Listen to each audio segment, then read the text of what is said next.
ತಾಲೂಕಿನ ಭೀಮಸಮುದ್ರ ಗ್ರಾಮದ ಸರ್ಕಾರಿ ಹಿರಿಯ ಪ್ರಾಥಮಿಕ ಶಾಲೆಯಲ್ಲಿ ಗಣರಾಜ್ಯೋತ್ಸವದಂದು ಹೊರಜಿಲ್ಲೆಯ ಅನಾಮಧೇಯ ವ್ಯಕ್ತಿಯೊಬ್ಬರಿಂದ ಧ್ವಜಾರೋಹಣ ನಡೆದಿರುವುದು ತಡವಾಗಿ ಬೆಳಕಿಗೆ ಬಂದಿದೆ.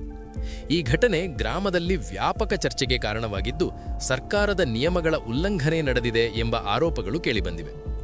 ಭೀಮಸಮುದ್ರದಲ್ಲಿ ಸಂಸದರು, ಶಾಸಕರು, ಜಿಲ್ಲಾ ಪಂಚಾಯತ್ ಅಧ್ಯಕ್ಷರು, ವಿಧಾನ ಪರಿಷತ್ ಸದಸ್ಯರು, ಚುನಾಯಿತ ಗ್ರಾಮ ಪಂಚಾಯತ್ ಸದಸ್ಯರು, ಎಸ್ಡಿಎಂಸಿ ಅಧ್ಯಕ್ಷರು, ವಿವಿಧ ಕ್ಷೇತ್ರಗಳಲ್ಲಿ ಸಾಧನೆಗೈದ ಗಣ್ಯರು ಹಾಗೂ ಸ್ಥಳೀಯ ಉದ್ಯಮಿಗಳೂ ಇದ್ದನೂ ಸಹ ಸ್ಥಳೀಯರಲ್ಲದ ಅನ್ಯ ಜಿಲ್ಲೆಯ ವ್ಯಕ್ತಿಯಿಂದ ಧ್ವಜಾರೋಹಣ ನಡೆಸಿರುವುದು ಏಕೆ ಎಂಬ ಪ್ರಶ್ನೆ ಗ್ರಾಮಸ್ಥರಲ್ಲಿ ಉದ್ಭವಿಸಿದೆ.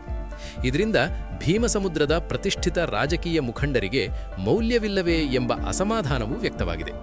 ಸರ್ಕಾರಿ ಆದೇಶ ಹಾಗೂ ರಾಷ್ಟ್ರೀಯ ಧ್ವಜ ಸಂಹಿತೆಯ ಪ್ರಕಾರ ಗಣರಾಜ್ಯೋತ್ಸವದ ಧ್ವಜಾರೋಹಣವನ್ನು ಚುನಾಯಿತ ಪ್ರತಿನಿಧಿಗಳು ಅಥವಾ ಎಸ್ಡಿಎಂಸಿ ಅಧ್ಯಕ್ಷರು ನೆರವೇರಿಸಬೇಕು. ಅವರು ಲಭ್ಯವಿಲ್ಲದ ಸಂದರ್ಭದಲ್ಲಿ ಮಾತ್ರ ಶಾಲೆಯ ಮುಖ್ಯ ಶಿಕ್ಷಕರು ಧ್ವಜಾರೋಹಣ ಮಾಡಬಹುದು ಎಂಬುದು ಸ್ಪಷ್ಟ ನಿಯಮವಾಗಿದೆ. ಈ ನಿಯಮವನ್ನು ಉಲ್ಲಂಘಿಸಿರುವುದು ಅಕ್ಷಮ್ಯ ಅಪರಾಧ ಎಂದು ಪೋಷಕರು ಹಾಗೂ ಗ್ರಾಮಸ್ಥರು ಆಕ್ರೋಶ ವ್ಯಕ್ತಪಡಿಸಿದ್ದಾರೆ. ಈ ಪ್ರಕರಣದ ಕುರಿತು ದೂರು ಬಂದ ಹಿನ್ನೆಲೆಯಲ್ಲಿ ಶಿಕ್ಷಣ ಇಲಾಖೆಯ ಅಧಿಕಾರಿಗಳು ಶಾಲೆಗೆ ಭೇಟಿ ನೀಡಿ ಪರಿಶೀಲನೆ ನಡೆಸಿದ್ದಾರೆ. ಹಿರೇಗುಂಟನೂರು ಹೋಬಳಿಯ ಶಿಕ್ಷಣ ಸಂಯೋಜಕ ಕೆಆರ್ ಲೋಕೇಶ್ ಅವರು ಭೀಮಸಮುದ್ರ ಗ್ರಾಮದ ಸರ್ಕಾರಿ ಹಿರಿಯ ಪ್ರಾಥಮಿಕ ಶಾಲೆಗೆ ಭೇಟಿ ನೀಡಿ ಶಾಲಾ ಮುಖ್ಯ ಶಿಕ್ಷಕಿಯಿಂದ ಮಾಹಿತಿ ಪಡೆದಿದ್ದಾರೆ. ಈ ಸಂದರ್ಭದಲ್ಲಿ ಶಾಲಾ ಮುಖ್ಯ ಶಿಕ್ಷಕಿ ಸುಮಾರೆಡ್ಡಿ ಅವರು ಅನಾಮಧೇಯ ವ್ಯಕ್ತಿ ತಮ್ಮ ಪರಿಚಯಸ್ಥರಾಗಿದ್ದು ಅಕಸ್ಮಾತ್ ಶಾಲೆಗೆ ಆಗಮಿಸಿದ್ದರು. ಧ್ವಜಾರೋಹಣವನ್ನು ತಾವೇ ನೆರವೇರಿಸಿದ್ದು ಆ ವ್ಯಕ್ತಿ ಕೇವಲ ಸಹಾಯಕ ಇದ್ದರು ಎಂದು ಸ್ಪಷ್ಟನೆ ನೀಡಲು ಪ್ರಯತ್ನಿಸಿದ್ದಾರೆ. ಇದಕ್ಕೆ ಪ್ರತಿಕ್ರಿಯಿಸಿದ ಶಿಕ್ಷಣ ಸಂಯೋಜಕ ಲೋಕೇಶ್ ಅವರು ಕರ್ತವ್ಯ ಲೋಪದ ಕುರಿತು ಪ್ರಶ್ನಿಸಿ ಮುಂದಿನ ದಿನಗಳಲ್ಲಿ ಇಂತಹ ತಪ್ಪು ಮರುಕಳಿಸದಂತೆ ಎಚ್ಚರಿಕೆ ನೀಡಿದ್ದಾರೆ. ಜೊತೆಗೆ ಪ್ರಕರಣದ ಕುರಿತು ಸಂಪೂರ್ಣ ವಿವರವನ್ನು ಲಿಖಿತ ರೂಪದಲ್ಲಿ ನೀಡುವಂತೆ ಶಾಲಾ ಮುಖ್ಯ ಶಿಕ್ಷಕರಿಗೆ ಸೂಚನೆ ನೀಡಿದ್ದಾರೆ.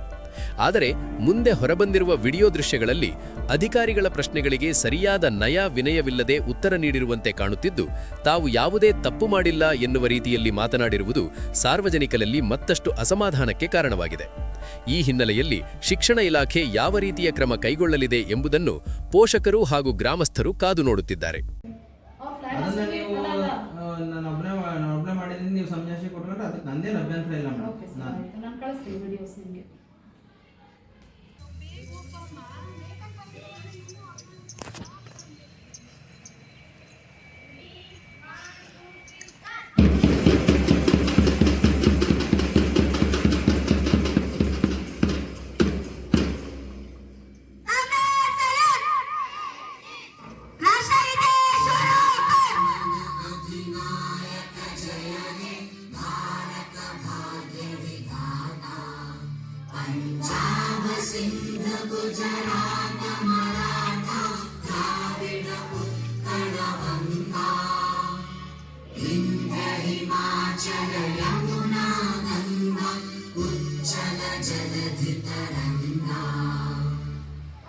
शुभ नामे जागे तव शुभ आशीष मांगे गाहे तव जय गाथा जन गण मंगलदायक जय हे भारत भाग्य विधाता जय हे जय हे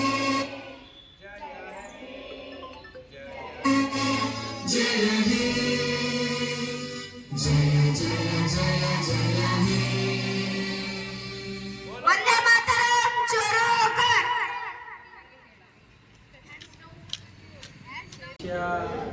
ಇಲಾಖೆ ಗಮನಕ್ಕೆ ಬಂದ ತಕ್ಷಣ ನಮ್ಮ ಕ್ಷೇತ್ರ ಶಿಕ್ಷಣಾಧಿಕಾರಿಗಳವರು ಈ ವಿಷಯದ ಬಗ್ಗೆ ಮಾಹಿತಿ ಪಡೆಯಲಿಕ್ಕೋಸ್ಕರ ನಮ್ಮನ್ನು ಇಲ್ಲಿ ಕಳಿಸಿದ್ದಾರೆ.